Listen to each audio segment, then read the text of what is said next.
Assalomu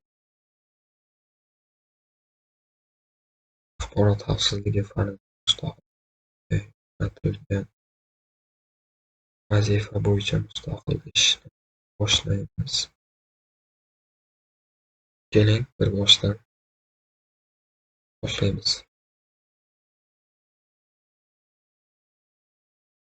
Norboyev Alisher, O'zbek talabalar. Mavzumizning nomi esa bugun deskdagi ma'lumotlarni shifrlash BitLocker bilan kompyuterda ishlash jarayonini o'rgatamiz. Demak, axborot xavfsizligi maxfiylik tamoyili, ya'ni bu maxfiylik confidentiality deb ataladi va axborot xavfsizligi asosiy bu ma'lumotlarning vakolatli shaxslar yoki jarayonlardan foydalanish imkoniyatini ta'minlaydi. Asosiy jihatlari munosib axborot kirishdan himoya qilish, maqsadi esa ma'lumotlar faqat tegishli vakolatga ega foydalanuvchilarga ochiq bo'lishi.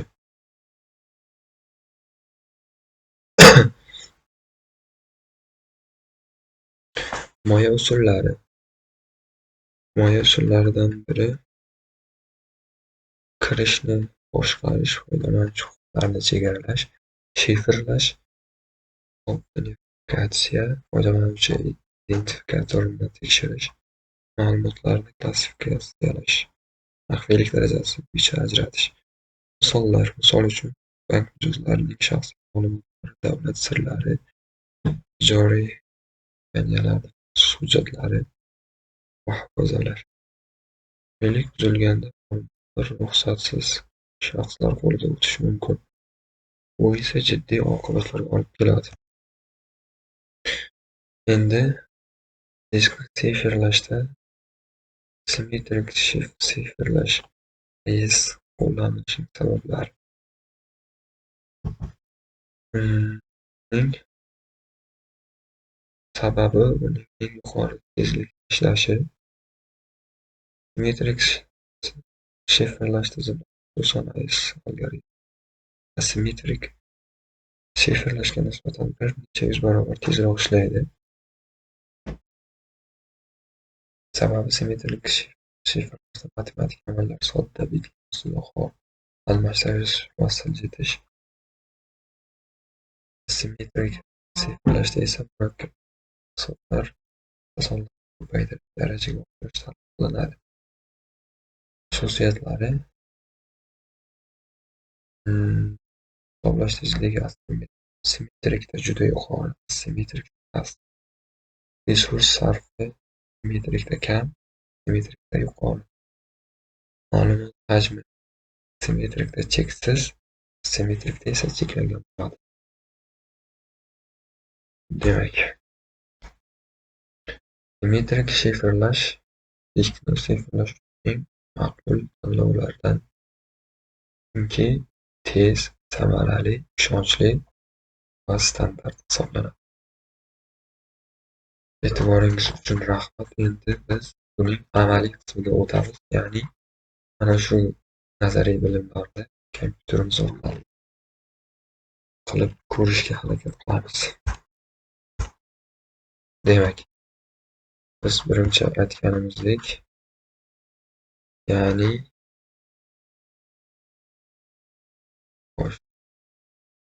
mavzuda bor edi. BitLocker bo'yicha BitLockerni qanday ishga tushiramiz? Chiqamiz. Demak, mana post qismiga BitLocker deb yozsak, mana o'zining boshqaruv paneli chiqadi. Ustiga bitta bosamiz. Mana. Menda hozir BitLocker C diskda ham, D diskda ham ochiq turibdi. Buni qanday yoqishimiz mumkin? Turn on qilib, bu yonadi. Xo'sh, diskda bitta okirda ishga tushiramiz. Mana endi mana bu yerda aytyapti. Choose your how you want this drive.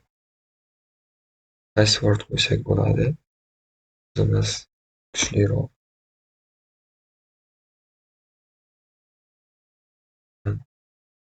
Password yozamiz. Bu yerga yozishimiz mumkin. Iloji bo'lsa katta harflar va slashcha birorta raqamlardan foydalangan maqsadga muvofiq bo'ladi.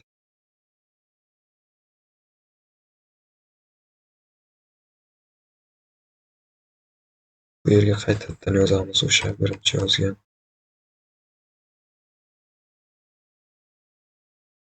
parolimizni. Bu kuchli parol hisoblanadi. Men lotin harflari va simvol raqamlardan foydalandim. Bu esa maxsus parol hisoblanadi. Endi buni qanday saqlash kerak deyapti. Agar sizda fleshka bo'lsa, USB flash orqali Microsoft account yoki fayl yokida bu yerda recovery key orqali saqlasak bo'ladi. Cosmos recovery key deb bu yerdan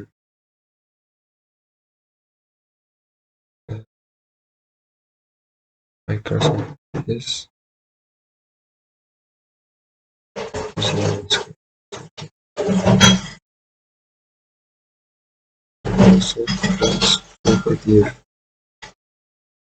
Save the file qo'yamiz shunchaki va uni saqlaymiz. E'tiboringiz uchun rahmat.